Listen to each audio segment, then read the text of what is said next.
Hi, welcome to today's Foxy Little Nuggets, where the rally bicycle of truth hits the bankruptcy court of reality and Britons are left taking Shank's pony.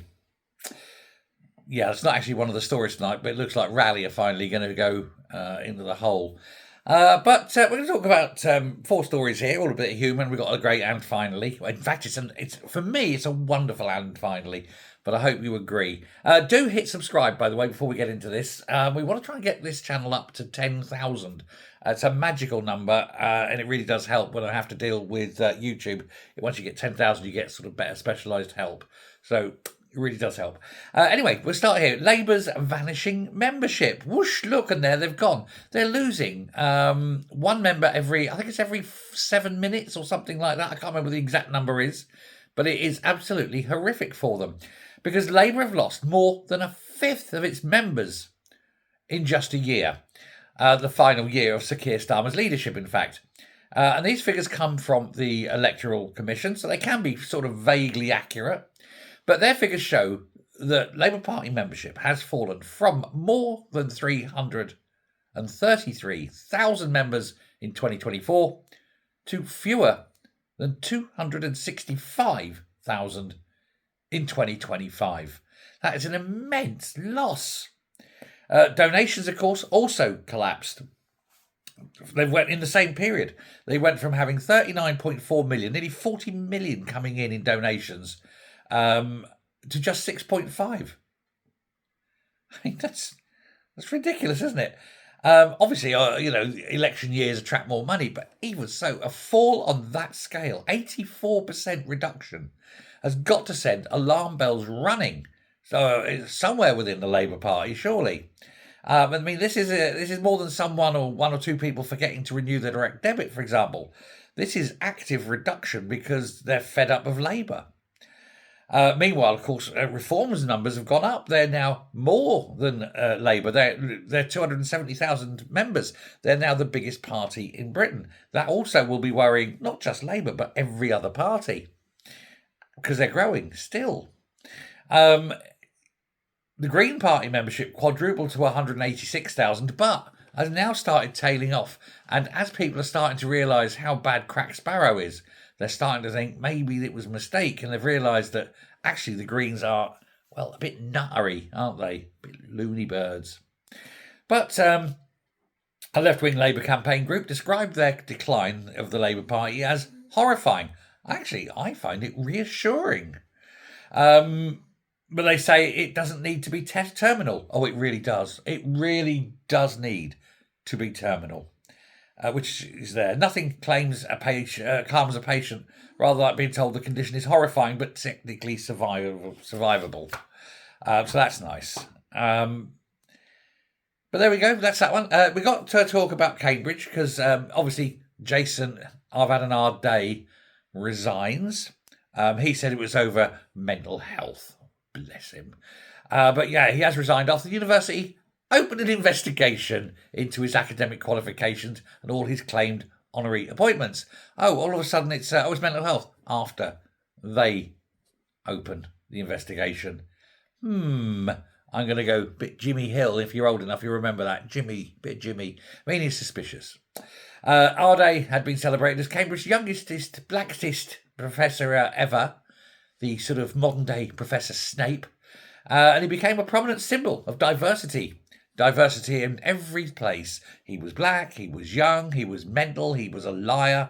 See, you can take you on. Wasn't any good, of course, but, he had all this. He fiddled his way. I mean, to be fair enough to him. Well done. I'm thinking, catch me if you can. Frank Abenali. But now he's been caught. He'll have to do his time, won't he? But the big question is, how did Cambridge University, and specifically Jesus College, not actually check up on these things before hiring him? It's like, oh my God, we've got a young black boy. Let's take him in. Are we going to check his qualifications? Best not. Because he's got a tick box. We don't want to lose our tick box. Our tick box of wonderfulness. He's also now doubling down. He's saying that I was paid £1.4 million to publish my memoirs. He hasn't got any memories. Certainly not reliable ones. All his memories are made up, and there's no way a publisher will pay an academic 1.4 million. I mean, they might have paid Stephen Hawkins that much, but Stephen Hawkins was famous. Well, this guy's famous now, infamous now. But Stephen Hawkins had done shit, and he wrote a bestseller, but it wasn't about lying his way into academia. That's for sure. There we go. He wrote, like I say, he wrote his resignation letter, or copied it from someone else, perhaps. Who knows? There we go. Anyway, the investors are deeply, deeply worried about Andy Burnham and his plans in the budget. In fact, they're so worried that British investors withdrew £1.6 billion from equity funds just in July alone. This is all over the fears that Burnham wants to tax them to smithereens. Although, spoilers, Burnham wants to tax them to smithereens. He wants to tax them worse than Healey did in the 70s. Healey taxed them till the pips squeak. He wants to actually tax the pips. But the total withdrawn from investment funds over the past 12 months has now reached nearly £14 billion. And nearly £1 billion of that was on British firms and British-focused funds in total. It means that the capital flight from this country is hitting historic highs. People are getting out. They're taking their money because they know what's coming, and they don't want to be caught with their pants down and their wallets open to have it rifled through by Labour stealing everything. For anyone who remains in the country, of course, well, you might as well just sell your house and hand it over to the government now, because they want everything. They don't want you to own a thing, because, there's never enough money. And so as the millionaires flee, the tax burden will come down lower and lower on the lower orders, until eventually they'll even be taxing the dead. They'll dig them up and grind them up and turn their bodies into usable product, I presume. On that front, and just as an aside, I just want to point out to any vegans out there who put white sugar in your tea, you shouldn't really do that, because the thing that makes sugar white is bones. Yeah. Anyway, speculation is certainly flourishing over what they're going to put into the budget, but it looks like wealth tax is on its way, and the easiest way to avoid paying wealth tax is to not have any wealth, or at least to not have any wealth here. And so the money is moving out of the country, and it's all residing in the Middle East, in America, little offshore islands, France apparently, and Germany. A lot of stocks are being bought in the CAC in France, is it? And the Bundes. I can't remember what I know what it is, and it's got out of my head, but the German one, it's got out of me head, whatever it is. Hong Kong as well, the Hang Seng, they're all benefiting from it. And that's where the money's going, because screw you, Labour. Anyway, social housing. The Tories have come out with a marvellous plan. They're going to end social housing for anyone who is not British. Basically, they're saying if you're in this country and you need social housing, then you're not going to get it. You should go home to your own country. We're here to cater for British people, not your needs. Now, they're not saying that foreign nationals can't stay here, but they have to fund their own home. So if you're a foreigner and you're here, you either rent privately or buy your place. That's absolutely perfectly fine. But when it comes to social housing, no way. That's for Brits only. The Tories claim, that this would free up more than 228,000 homes for British families. Good. And I think the first people that should go into them are those homeless veterans. They served in the military. They deserve a home. After that, people with children. After that, fill them up as you see fit. Certainly, no Johnny foreigner should be in a social home. There are people saying that this is the Tories stealing a reform policy. Well, of course it is, because the Tories don't have any policies of their own, and the only way they can be popular is to steal the reform ones. But with 1.34 million households on social housing waiting lists, it will certainly make a big dent in that.